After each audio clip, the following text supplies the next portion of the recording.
Welcome to Bodhi Unified Flow. I'm Dr. Marimuthu, and this is where we simplify complexity to amplify performance. Today, we are conducting a clinical deep dive into the psychological origin of human suffering, specifically examining the architecture of the second noble truth of Buddhism. Our first objective for this session is to identify the specific psychological pathogen responsible for our baseline dissatisfaction. Second, we will distinguish between toxic, compulsive behavior and healthy, purposeful aspiration. And third, we will locate the structural wedge in the human cognitive cycle where you can regain mental agency. The weight of our dissatisfaction results from an autonomous, internal mental habit reacting to the raw data of our environment. Locating the internal mechanism behind this friction changes the scale of the problem, shifting the focus from an unpredictable world to a process we can actually observe and influence. The ancient texts provide a precise clinical diagnosis for this condition. They call it Taṇhā, which translates directly to thirst. The term describes a blind, reflexive, and unquenchable drive, a psychological engine persisting regardless of whether we achieve what we think we want. This diagram illustrates the classical analogy. Giving in to Taṇhā is like drinking salt water when dying of thirst. It tricks the mind into temporary relief, but actively dehydrates the cells. The action taken to solve the problem amplifies the original need. This psychological pathogen manifests in three distinct evolutionary strains. The first is Kama Taṇhā, the craving for sensory pleasure and biological stimulation.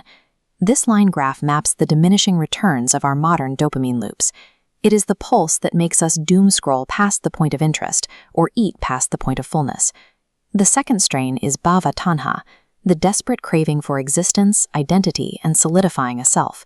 In the modern professional world, this is the anxiety surrounding job titles and personal brand curation, and the effort to build a permanent persona in a fluid environment. The most extreme strain is Vibhava Taṇhā, the craving for non-existence or the urge to escape. When life becomes overwhelmingly painful, this mechanism triggers the urge to numb out with substances or obliterate the self entirely. All three of these strains are predicated on a specific cognitive error, a structural ignorance, and the illusion of a permanent, solid self. Whether chasing pleasure, defending an ego, or fleeing pain, the mind is being operated by the exact same underlying software bug. Modern neuroscience validates this ancient diagnosis through Berridge and Robinson's incentive sensitization theory. For decades, the scientific assumption was that the brain possessed one monolithic circuit handling both wanting a reward and liking that reward. Looking at this model, we see a decoupling. The neural circuitry for wanting, driven by dopamine, is entirely distinct from the circuitry for liking, which is mediated by opioids. The wanting circuits evolve to motivate resource seeking. Over time, these circuits can become hijacked and hypersensitized. Consider a chain smoker.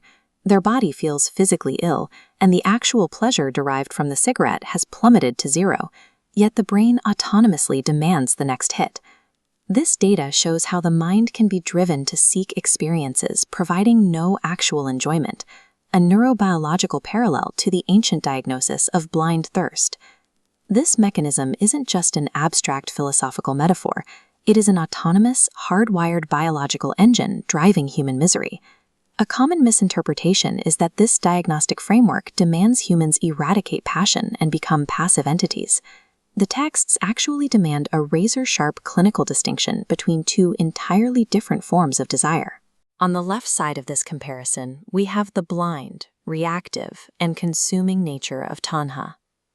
On the right, we have Chanda, wholesome, conscious, purposeful aspiration. Chanda is the motivation to practice mindfulness, cultivate compassion, or systematically dismantle social injustice. The training acts as a surgical scalpel.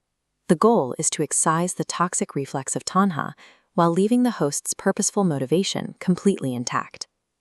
The desire for liberation itself requires the energy of Chanda to function. The objective is to transmute a blind, destructive reflex into wise, liberating energy. To cure the pathogen, we must examine the ecosystem that breeds it, illustrated here in the ancient mapping of dependent origination. Craving does not spontaneously generate in a vacuum. It operates as the eighth link in a 12-step cognitive chain reaction. The process hinges on a microsequence. Link 6, contact with the world, directly generates link 7, Vedana, or raw biological feeling. Vedana, whether pleasant, unpleasant, or neutral, is biologically unavoidable. The physical pain of an injury or the sting of a harsh word is real. Here is the critical juncture. There is a microsecond between raw feeling and the 8th link, craving. This is where raw data hardens into a reactive narrative. This is the exact moment the second arrow is fired. It is the only place in the cycle where we have the power to intervene. Applied mindfulness acts as that wedge. It allows the mind to experience raw feeling without triggering the autonomous craving mechanism. This cognitive behavioral gap provides the specific juncture needed to interrupt the chain reaction of reactivity and halt the cycle of dissatisfaction. Systemic environmental injustices and physical pain are undeniably real. We cannot wait for a utopian world to find peace. By isolating Taṇhā as the primary internal diagnosis, this framework grants every individual immediate, actionable agency over their own mind. We have mapped the 3 strains of thirst, separated toxic craving from wise aspiration, and located the exact cognitive wedge needed to break the cycle. The power to step out of the burning cycle of dissatisfaction exists right now, in the space between feeling and reacting. Thank you for joining Bodhi Unified Flow. Keep exploring the space between stimulus and response.